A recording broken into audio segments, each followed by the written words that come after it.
If you think your avoidant has forgotten you, this is going to shock you. When they walked away, went silent or disappeared emotionally, it looked like indifference. It looked like relief.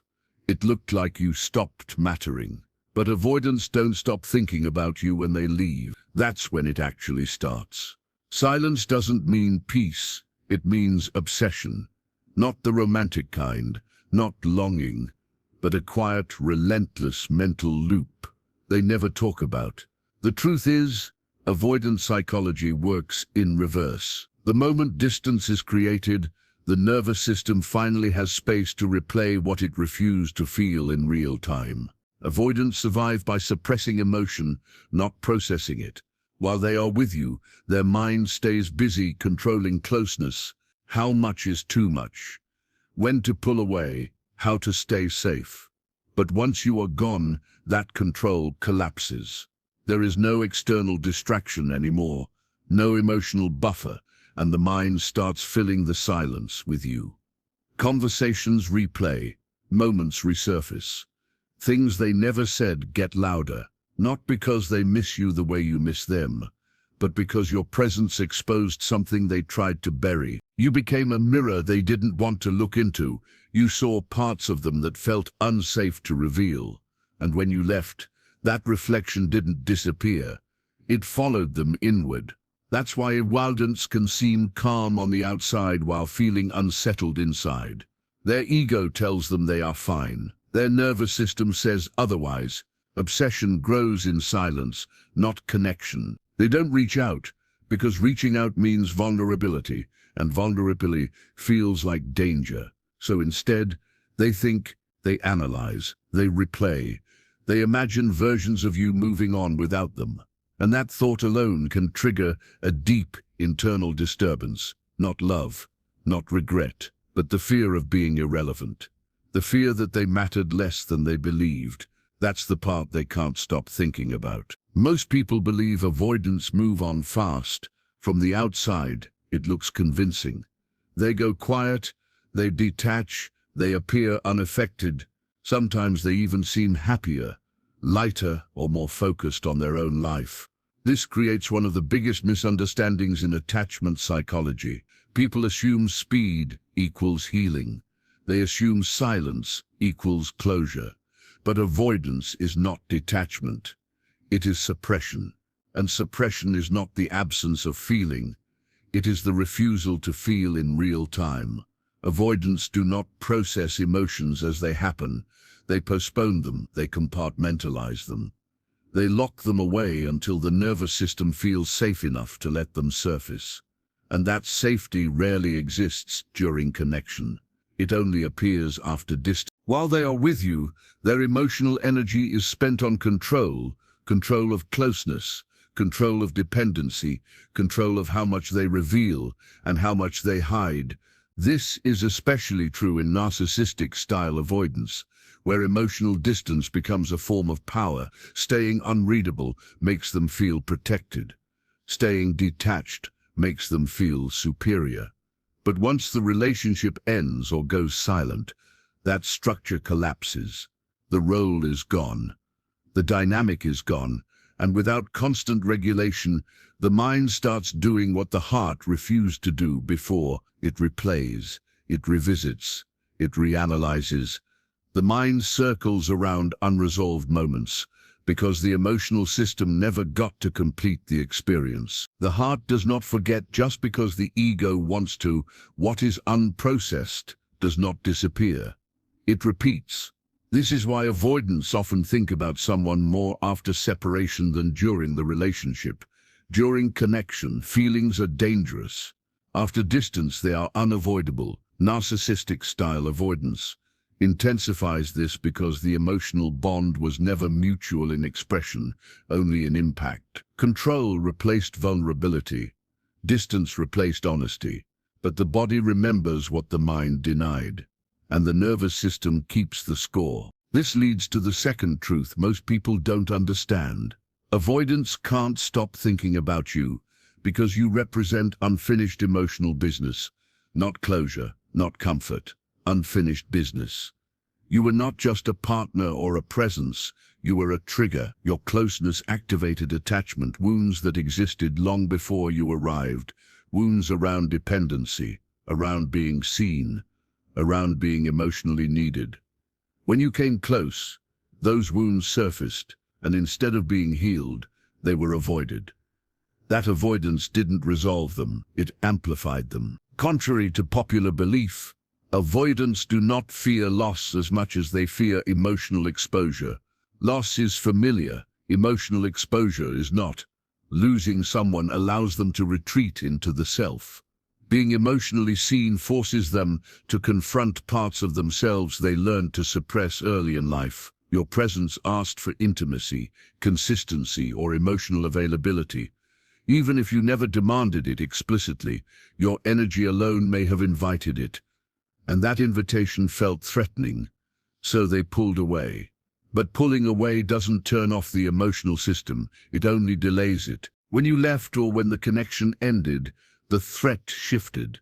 Now the exposure was internal. They no longer had to respond to your needs, but they had to face their own reactions. And that's when the thinking begins. The mind starts replaying moments where they felt something they couldn't name, moments where they almost opened up, moments where they felt safe, and then immediately unsafe. These memories don't come with clarity, they come with tension, a quiet restlessness, a sense of unfinished business that has no obvious outlet. The more an avoidant runs, the louder the mental noise becomes.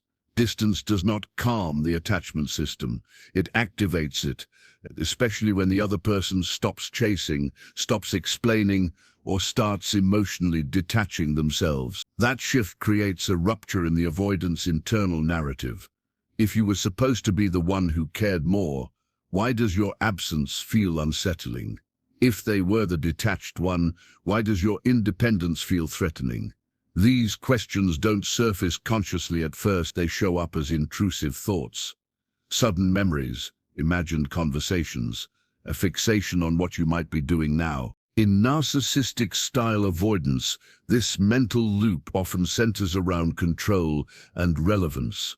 They may not miss you as a person in the way secure partners do. They miss the role you played in their emotional ecosystem. They miss the reflection you provided. They miss knowing they mattered without having to prove it. When that reflection disappears, the ego scrambles to restore balance. Obsessive thinking becomes a way to regain internal control. If they can't reach out, they will reach inward. If they can't reconnect externally, they will replay internally. This is why avoidants can seem indifferent while being mentally preoccupied. They are not processing grief in a linear way. They are circling it. Avoidance turns emotions into loops instead of lessons. And you became the center of that loop because the connection was never completed emotionally. It was interrupted. Interrupted bonds don't fade, they echo. And until awareness replaces avoidance, those echoes keep returning, louder each time silence grows. The ego wound you left behind is not something they openly acknowledge, but it is something they feel deeply. You saw through the mask. Not because you tried to expose them, but because intimacy naturally reveals what control tries to hide. Avoidant and narcissistic traits depend on a carefully maintained self-image. Calm, unbothered, independent, emotionally self-sufficient. But when you came close, that image cracked. You noticed the inconsistencies. You felt the emotional gaps. You sensed when their distance wasn't confidence, but fear. And even if you never said it out loud, they felt seen in a way that made them uncomfortable. Being seen without control feels like danger to an avoidant nervous system. You challenge their emotional safety system simply by existing in closeness. Their safety is built on distance, predictability, and emotional control. Your presence introduced uncertainty, emotional unpredictability, genuine connection, and that activated a deep internal conflict. Part of them wanted closeness. Another part of them needed control to feel safe. When those two parts collide, the ego steps in to protect the identity. This is where narcissistic traits emerge more strongly. Detachment becomes armor. Superiority becomes defense. Withdrawal becomes a way to reassert power, but power maintained through distance is fragile. It depends entirely on not being challenged. Narcissistic traits hate being remembered as insufficient. They can tolerate being disliked more than being seen as emotionally inadequate. You represented a moment where they were not enough, not because you demanded too much, but because they could not show up fully. That memory stays, it lingers, and it creates a wound the ego cannot easily repair. They may rewrite the story to protect themselves. They may minimize the connection. They may convince themselves you were the problem. But beneath that narrative is a quiet disturbance, a sense that something was lost, not because of you, but because of their own limits. Obsession becomes their way of reclaiming power internally. If they can't control the relationship, they try to control the narrative. They replay moments where they felt in charge. They imagine scenarios where they had the upper hand. They think about what they could have said differently, how they could have ended things on their terms. This mental rehearsal is not about reconciliation. It is about restoring a damaged self-image. Thinking becomes a substitute for action. Fantasy becomes a substitute for vulnerability. And the more they think, the more entrenched the obsession becomes. Silence makes all of this worse. No closure means no emotional resolution. Avoidants rely on clean exits to maintain emotional control. When there is no final conversation, no clear ending, the attachment system stays activated. The nervous system doesn't register safety. It stays alert, hypervigilant, waiting. Without closure, the mind keeps searching for resolution internally. And because avoidants are uncomfortable with emotional processing, that search becomes cyclical rather than conclusive. Their nervous system remains stuck in a threat loop. Even though there is no immediate danger, the body doesn't know that. It only knows that something important ended without resolution. The brain scans for meaning. It replays interactions to find where control was lost. It analyzes tone, timing, and words. It revisits moments of connection and withdrawal, not to heal, but to understand how vulnerability slipped in. This constant scanning creates mental exhaustion, but stopping feels even more threatening. Letting go would mean accepting the loss of control. They replay conversations, moments, and what-ifs because the mind is trying to finish an emotional process that was never allowed to complete. Every replay is an attempt to change the outcome, to regain the upper hand, to imagine a version of events where they were not exposed, not challenged, not affected. But the mind can't change what the body felt, and that tension keeps the loop alive. The more they replay, the more emotionally charged the memory becomes. Distance increases fantasy and fixation. Without real interaction, the mind fills in the gaps. You become an idea rather than a person, an unresolved symbol rather than a reality. They imagine you thinking about them, wondering about them, missing them, or they imagine you moving on and being happy without them, which can be even more disturbing. Both fantasies serve the same purpose. They keep you psychologically present, and as long as you remain present in their mind, the ego doesn't have to fully face the wound. Silence removes external feedback, forcing them to confront their internal world. And that is exactly what avoidants try to avoid. In the absence of closure, the mind becomes louder, the attachment system stays activated. The obsession deepens, not because of love, but because of unresolved power, unprocessed emotion, and a self-image that was quietly shaken. Until awareness replaces avoidance, silence will never bring them peace. It will only amplify what they tried so hard not to feel. Avoidant obsession and narcissistic obsession are often misunderstood because they do not look like traditional longing. There are no late-night messages, no emotional confessions, no visible attempts to reconnect. That absence makes people assume there is no attachment left. But this type of obsession is not romantic. It is not about missing you in a soft or sentimental way. It is control-based thinking. It lives in the mind, not the heart.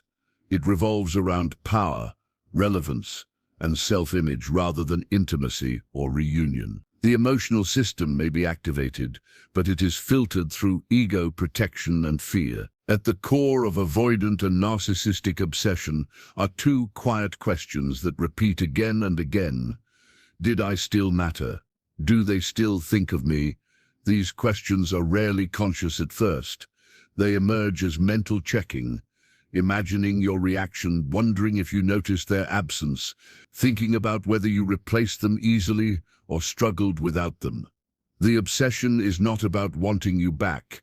It is about wanting confirmation that their impact was real, that they were significant, that they were not easily forgotten. Fear of irrelevance is one of the deepest wounds for narcissistic-leaning avoidance. Being needed feels threatening, but being forgotten feels annihilating.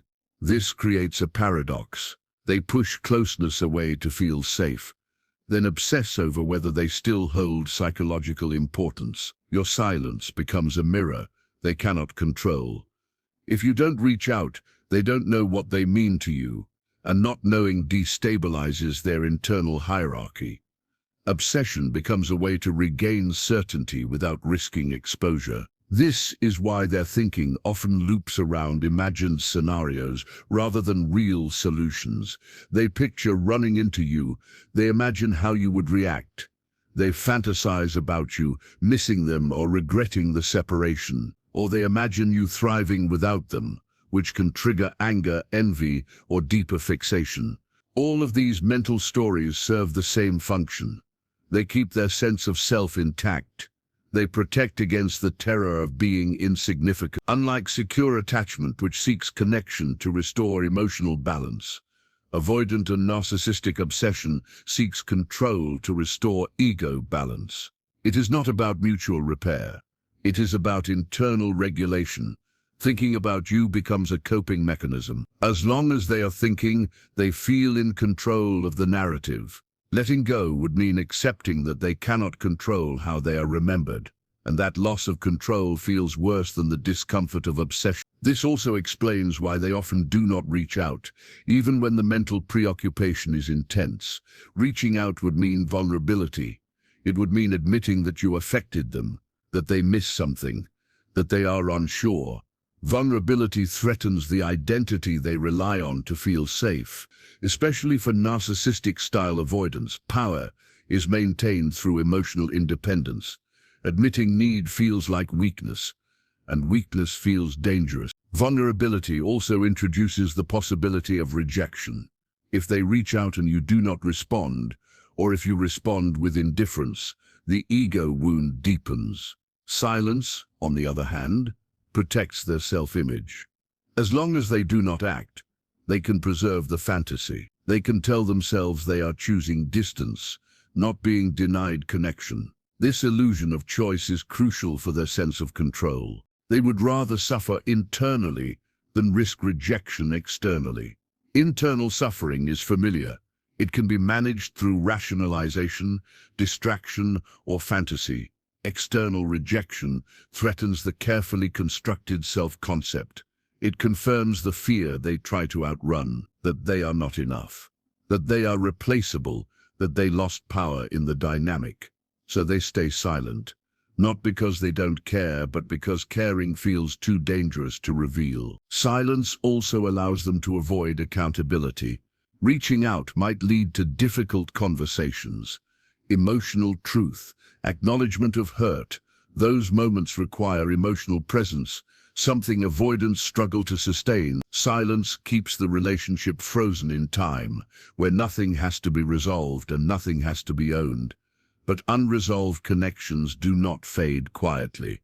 They linger. They occupy mental space. They resurface when defenses are low. This is why avoidant and narcissistic obsession can last far longer than people expect. It is not fed by hope of reunion, but by fear of insignificance.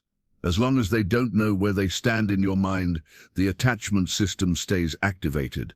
The question remains unanswered. Did I still matter? And until that question is resolved internally, the thinking continues.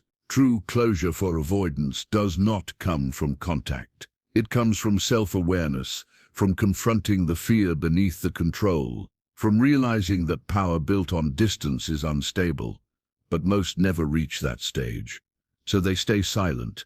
They think, they replay, they imagine, and they carry the obsession quietly, while presenting an image of detachment to the world. The trauma bond effect is one of the most misunderstood forces in avoidant and narcissistic dynamics. When you disappear from their life, it doesn't create relief the way they expected. It triggers abandonment wounds they rarely admit they have. These wounds are often buried under layers of independence, self-sufficiency, and emotional detachment. But the nervous system remembers. Your absence doesn't register as freedom. It registers as loss of regulation. Even though they feared closeness, your presence provided emotional stimulation, identity reinforcement, and a sense of internal activation they did not know how to create on their own. When that stimulation vanishes, the system goes into withdrawal. Their brain associates you with emotional intensity, not necessarily safety. Trauma bonds are not built on comfort. They are built on heightened states, push and pull, distance and closeness. Activation and withdrawal, the unpredictability of the connection kept their nervous system alert and engaged. That engagement becomes addictive. When the bond is broken, the brain doesn't simply move on. It searches for the lost stimulus. Memories become sharper. Emotions become confusing. The mind fixates because the body is craving what it lost, even if it also feared it. Trauma bonds do not fade quietly. They don't dissolve with time alone. In fact, time can make them louder if there is no awareness. Without conscious processing, the mind fills the gap with fantasy and reinterpretation. They may start remembering only the intense moments, the highs, the emotional charge, the moments where they felt alive, desired, or important. The lows are minimized. The fear is reframed. This selective memory strengthens the bond rather than weakens it. The absence of real interaction allows the fantasy version of the connection to grow unchecked. This is why trauma bonds dissolve through awareness, not time. Awareness forces the nervous system to integrate what actually happened, not what is imagined. But avoidance resists this integration. Awareness requires emotional honesty. It requires acknowledging how deeply affected they were. It requires admitting that distance did not protect them the way they believed. Without that awareness, the bond remains active beneath the surface, influencing thoughts, reactions, and future relationships. What they think about most is not you in the present. It is you in specific moments. Moments where they felt seen without having to perform. Moments where you noticed something real beneath the mask. These moments are rare for avoidance. Being seen usually feels threatening, but when it happens without immediate danger, it creates a powerful imprint. Those memories return because they represent a version of connection that felt authentic and unscripted. A moment where they didn't have to control everything. They also think about moments they pulled away, moments where they felt something rising and chose distance instead. These memories carry tension, regret mixed with justification. They replay the instant they shut down emotionally, the text they didn't send, the conversation they avoided, not because they want to fix it, but because those moments mark the point where safety won over connection. And part of them wonders what would have happened if they stayed present just a little longer. Moments where they felt almost safe are especially haunting. Safety is unfamiliar territory for avoidance. It feels good and dangerous at the same time. Those moments where closeness didn't immediately trigger fear stand out. A quiet conversation, a shared laugh, a sense of being understood without explanation. These moments challenge their belief that intimacy always leads to loss of control. And because that belief is central to their identity, anything that contradicts it becomes unforgettable. They also think about the version of themselves they couldn't sustain, the self that showed up briefly before retreating, the version that was more open, more emotionally present, more human. That version required vulnerability. It required staying with discomfort, and they couldn't maintain it. The collapse of that version feels like a personal failure, even if they never name it that way. Losing you is intertwined with losing that self, and that loss is harder to process than the end of the relationship itself. This is why their thoughts circle back to identity rather than connection. They are not just thinking about you, they are thinking about who they were with you and why they couldn't stay that way. Trauma bonds blur the line between attachment and self-concept. You became part of how they experienced themselves. When the bond breaks, the sense of self destabilizes. The mind tries to rebuild coherence by revisiting the past. They may never admit this out loud. Avoidants often lack the language for these internal experiences. But the thinking persists. It surfaces in quiet moments, late at night, during transitions. When distractions fade, the bond asserts itself because it was never resolved consciously. It was interrupted. Until awareness replaces avoidance, the trauma bond remains active, not as longing but as fixation, not as love but as unresolved intensity. And the thoughts continue, circling the same moments, the same feelings, the same version of connection that felt dangerous and alive at the same time. The paradox of avoidant and narcissistic dynamics is one of the most counterintuitive truths about these relationships.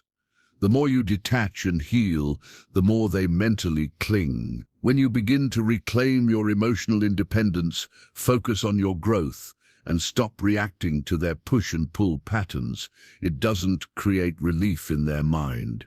Instead, it creates a quiet storm.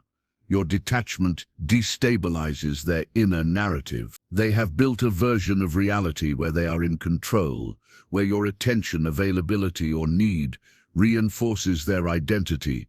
When you step away from that system, that narrative fractures. They are confronted not just with your absence, but with their own lack of control over the bond they thought they managed.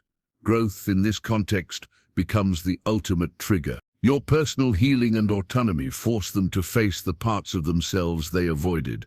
They cannot chase what no longer reacts, cannot manipulate what no longer bends, cannot provoke fear or desire because you are no longer available. And that absence creates mental fixation. Thoughts, scenarios, and what-ifs replay in the mind not because they love you more, but because they are grappling with the dissonance between the control they imagined and the reality of your independence. Every small act of emotional self-sufficiency on your part becomes a mirror reflecting the gap between who they are and who they wanted to be. This is why their obsession intensifies precisely when you stop engaging paradoxically, proving that avoidance does not equate to freedom from attachment. The truth that sets you free is both simple and profound. Their obsession is not love, it is unresolved emotional fear. It is the manifestation of ego wounds, unprocessed attachment trauma, and the quiet terror of being irrelevant. They are not thinking about you because of care or longing in the way a secure partner would. They are thinking about you because your existence challenges their internal equilibrium. Your absence, your independence, and your growth expose the very fears they spend their lives suppressing. Understanding this truth allows you to detach from the illusion that their fixation signals anything about your worth or their affection. You don't need closure from someone who avoids truth. Seeking explanations, confrontations, or validation from them is often futile because avoidance protects the self-image more than it nurtures connection. Closure requires honesty, vulnerability, and accountability, qualities they have consistently avoided. Attempting to extract it is like trying to hold water in your hands. The more you reach, the more it slips through. Their silence, their obsession, their mental replay, all of it exists independently of your actions. Recognizing this removes the false weight you may carry, the emotional investment in a narrative that was never mutual. You no longer need to chase understanding from someone whose mind is wired for self-preservation over authentic processing. Healing happens when you stop being available in their mind. It is not about bitterness or resentment. It is about reclaiming mental and emotional space. By focusing on your growth, setting boundaries, and fully detaching from the hope that they will change or notice, you shift the power back to yourself. You stop reinforcing the mental loops that fuel their obsession. Every thought they have about you now exists outside your responsibility. Awareness of this fact empowers you to move forward without seeking validation from someone incapable of providing it. Detachment, paradoxically, is not cruelty. It is liberation. It allows both you and them to face the reality of emotional limits without letting their unresolved fears dictate your well-being. In essence, the more you heal, the less they can control the narrative. Their obsession is a reflection of their inner fear, not your absence or inadequacy. And understanding that is the key to finally freeing yourself from the cycles of attachment, fixation, and emotional turbulence. If this resonates with you, know that you are not crazy. You were entangled with an avoidant system, and the confusion, the replayed thoughts, and the mental fixation you experienced were never a reflection of your worth. They were a reflection of their unresolved fears, their need for control, and the parts of themselves they refused to face. Healing begins the moment you stop trying to be understood by someone who avoids themselves. The power to reclaim your peace, your clarity, and your emotional freedom lies entirely within you. Focus on your growth, honor your boundaries, and step fully into your independence. The more you detach and nurture yourself, the less they can influence your mind, and the more your life opens to the calm, authentic connections you truly deserve.